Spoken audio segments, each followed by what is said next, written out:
ধন্যবাদ দিদিকে। এবার সবাই মিলে গ্যালারি থেকে একটাই কথা বলবে, 25শে ডিসেম্বর দেবের জন্মদিন, সবাই হ্যাপি বার্থডে। এবার দেবটাকে বলবো তার কথা বলার জন্য। থ্যাংক ইউ পয়সা, থ্যাংক ইউ সো মাচ। এই প্রথম আমার মনে হচ্ছে ঠান্ডা পড়লো আগে, সিরিয়াসলি মানে দারুণ ওয়েদার এবং কি সুন্দর পরিবেশ, এতগুলো মানুষকে একত্র করা এবং আপনাদের চেঁচামেচি, এই ভালোবাসা থেকে সত্যি মনটা ভরে গেল।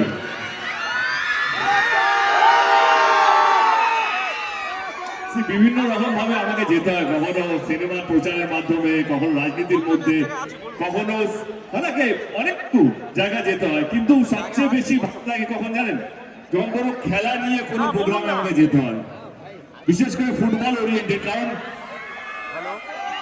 খেলা না মানুষকে বাঁধে। বিবেকানন্দ বলেইছিলেন যে ফুটবল খেলো, গীতা পাড়ের থেকে ফুটবল খেলো, সেটা বেশি ভালো। এবং খেলা কোথাও যেন মানুষকে বাঁধে, মানুষকে জুড়ে, সে যেই ধর্মেরই হোক না কেন, হিন্দু, মুসলিম, শিখ, ইসাই, খেলা এমন একটা জিনিস আমাদের দেশে অন্তত প্রত্যেকটা মানুষকে জুড়ে রাখে। সেটা আজকে সবচেয়ে বড় পরিমাণ, সবচেয়ে বড় এক্সাম্পল হচ্ছে আজকে এই মাঠ।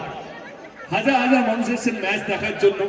যারা এই উদ্যোগটা নিয়ে তাদের সকলকে সাধু, কারণ এত সুন্দর পরিবেশ, এত সুন্দর সাজগোজ, এত সুন্দর মাঠ, এবং যেই টিম পার্টিসিপেট করছেন আর কি পুরো টুর্নামেন্টে, এটা কি একদিনের টুর্নামেন্ট না 2-3 দিন চলবে?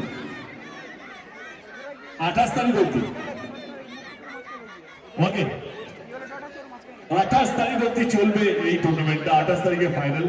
তো আমি প্রত্যেকটা টিম মেম্বার্স, তাদের টিম, তাদের ক্যাপ্টেন, তাদের সমস্ত দলদেরকে, সমস্ত মানুষকে শুভেচ্ছা জানাই, এবং আপনাদের সকলকে, ক্যানিং এর সমস্ত মানুষকে আর 10 দিন পরে নতুন বছর অনেক শুভেচ্ছা। ভালো থাকবেন, ভালো রাখবেন আপনাদের পরিবারের বন্ধু বান্ধবকে। এবং 4 দিন পর আমার একটা ছবি রিলিজ হচ্ছে, যার নাম প্রজাপতি 2, যেখানে আমি আর বিদ্যুৎ চক্রবর্তী আছি।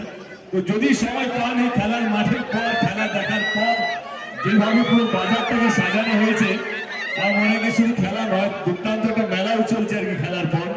তো সেটা সব হয়ে যাওয়ার পর যদি সময় বেঁচে থাকে, তাহলে প্রজাপতি 2 অবশ্যই দেখবেন। ভালো থাকবেন সবাই, সকলকে অসংখ্য ধন্যবাদ।